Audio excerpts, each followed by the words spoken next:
Welcome to the Intuitive Woman Podcast with your host, Tina Conroy. Gain clarity, confidence, and trust in your inner wisdom. Explore spiritual topics, including intuition, healing, wellness, yoga, vibrant living, and more. Hi, everyone. Happy New Year. I hope your 2018 is already starting out wonderful. Thank you for joining me for another episode of the Intuitive Woman Podcast. I have so many exciting things for this year, but first of all, I want to say thank you. Thank you to each and every one of you for tuning in each week. I got so much feedback on the meditations for the holiday, and I'm so grateful that they were helpful to you. Many people said that they listened to them over and over again to bring less stress and more calm into their life. And I'm really so grateful that you tuned in. Also, so many of you did my email sequence, the 7 days to less stress and more calm in the holidays. And you took those tips through the holidays, and hopefully you are more calm as we enter 2018. So here we are, 2018. And as we approach this year, a couple days in already, I really hope that you're able to settle in and know that you are in the exact place that you're supposed to be. Sometimes what happens, or especially for me, is that we enter a new year and there's a little bit of sadness or a little bit of regret. Things that we wanted to do, things that we didn't get to, or things that perhaps we, quote unquote, failed at. But I'm here to share with you to envision your best year yet. So as we move into this episode, it's going to be a two-part episode, part 1 and part 2, Envision 2018. We're going to make it your best year yet. I want to give you tools, and I want to give you real strategies to make this year a successful year. Okay, so we're going to get started. If you want to grab a pen and paper, feel free to do that. If you have a journal, I love journaling, grab your journal. So this is 5 inspired practices for 2018. They are very simple, and they are things that you can take into your life and into your day starting today. Just think about it. How many possibilities are out there for you? How many possibilities are waiting for you? And all you need to do is grab it and do the work. See, that's the other part. A lot of people want things to change. A lot of people want things to change automatically. But you have to do the work. So these 5 inspired practices for 2018 are simple, but extremely effective. So let's start. Number 1, silence. Now I'm going to say that again, silence. I want you to think about your average day, and I want you to think about it, how much silence is in your average day. Is there a lot of silence or very, very little silence? Literally go through your day from the minute you wake up in the morning to the minute you put your head on the pillow at night. Are there big or little spots of silence? If there are not, I want you to create more silence in your day. Now, how do you go about that? Well, very simply. If you're driving in the car, if you tend to commute in the car, turn the radio off. Don't have any sound. Listen to the silence. If you commute on the train, listen to silence. Now, it may not always be silence, and this is the thing. Silence is not always silent, but it takes you away from distraction. If you're a person who falls asleep with the TV or has the TV running in the background at their home, or even the radio all the time, I want you to take an inventory of where you can have more silence. Literally creating more silence in your day is going to create more space in your mind. It allows your heart rate to slow down and it allows you to listen because there are sounds in silence. If you're driving in the car and the radio is not playing, there are other sounds that you're hearing. You may be hearing the wind if the windows are open, or you may be hearing just the movement of the automobile or other things. See where you can create more silence in your day. Also, not just turning things off, but being silent and going to a place of silence. I'm not going to be a complete proponent that everybody must absolutely right now sit and have a meditative practice immediately. You know that's how I feel. I'm a very big proponent of that. But meditation can be very scary to so many people. So I'm not even talking about meditation at this time. All I'm talking about is being quiet and finding silence. So see where you can find silence in your day. Maybe if you're out to lunch or you take lunch in your office, maybe take a walk around the block or sit in your car for a little bit.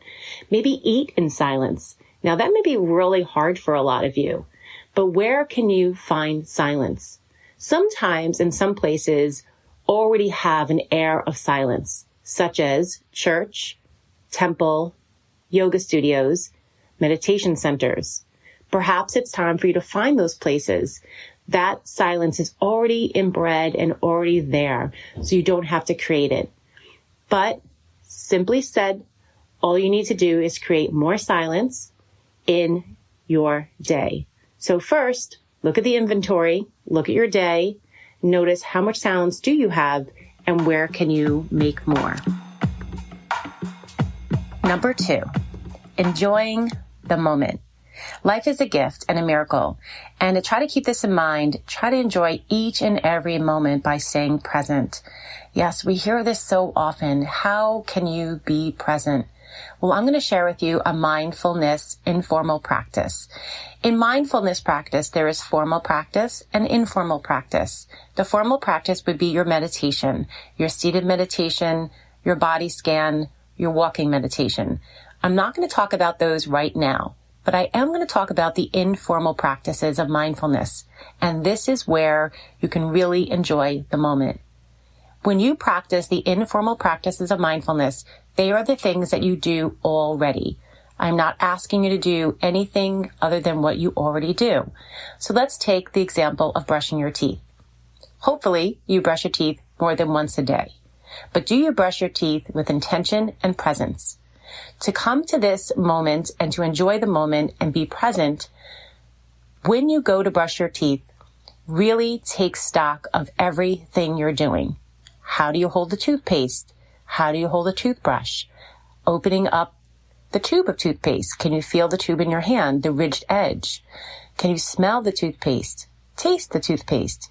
How does it feel when you brush your teeth? How do you brush your teeth? Do you brush up and down, side by side? Is the water hot? Is the water cold? Do you run the water or turn it off? You see where I'm going with this? This is something you already do, but when you bring mindfulness to it, you are able to really be in the moment. So use this example. The next time you go ahead and brush your teeth with intention. Brush your teeth with present moment. Slow down. Notice the smell. Notice the action.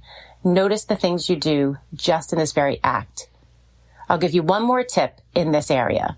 So everybody drives the car. Majority of people drive cars. But do you ever go from point A to point B and have no idea how you got there? Well, that's because you weren't present and you weren't living in the moment.